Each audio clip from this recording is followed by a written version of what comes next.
was once a prince who wished to marry a real princess.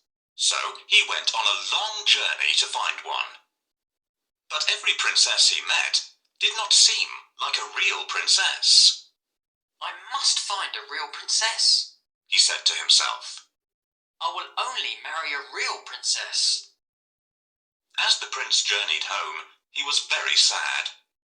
He told the king and queen that he had met many princesses, but that he could not find a real princess.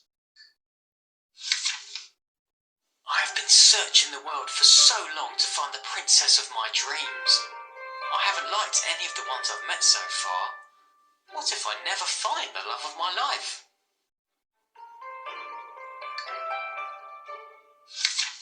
That night there was a frightening storm.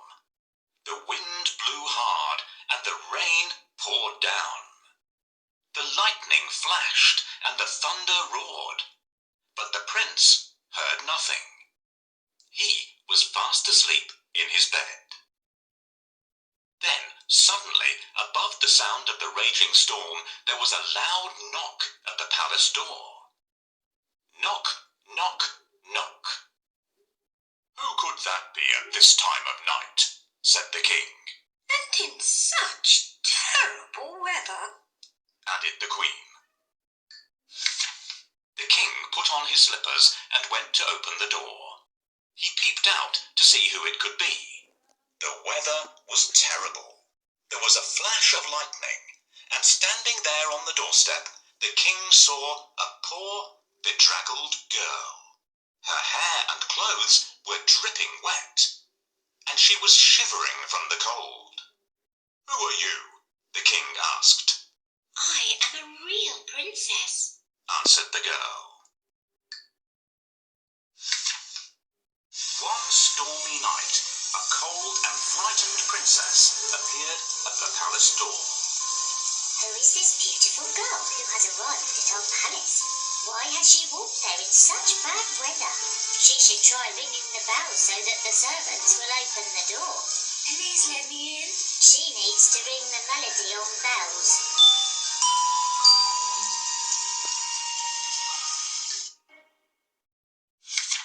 The king let the princess in, and the queen said that she could sleep that night in the spare bedroom.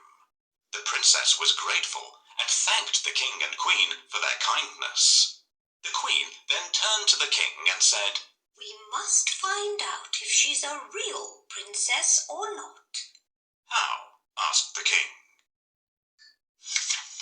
Without saying a word, the queen went to the spare bedroom and took off all the bed covers.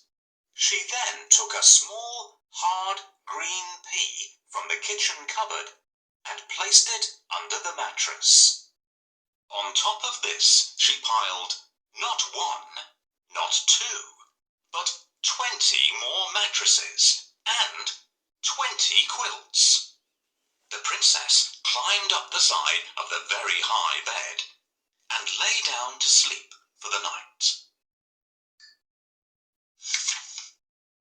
The girl with wet hair and a dirty dress didn't look anything like a princess, but she was invited to stay in the best guest room of all.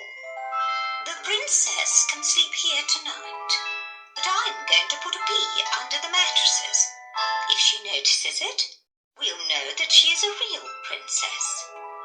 Now, where did I put that pea? Will you help me look for it? Try under the chair."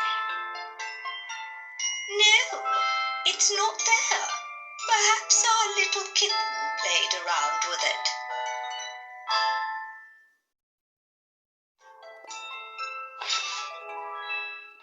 "Oh, I wish they'd leave me to get some sleep.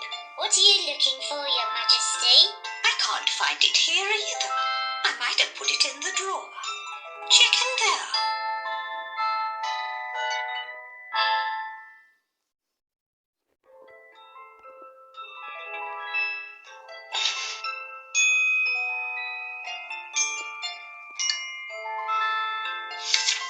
When morning came, they asked her if she had slept well. "I did not have a wink of sleep all night." said the tired princess. There was something hard in the bed, and this morning I have bruised black and blue. The queen smiled and looked at the king. You see, only a real princess could be so sensitive. The king smiled and called for the prince. At last, the prince had found his real princess. They were soon married and lived happily ever after. And the pea, it was placed in the museum for all to see.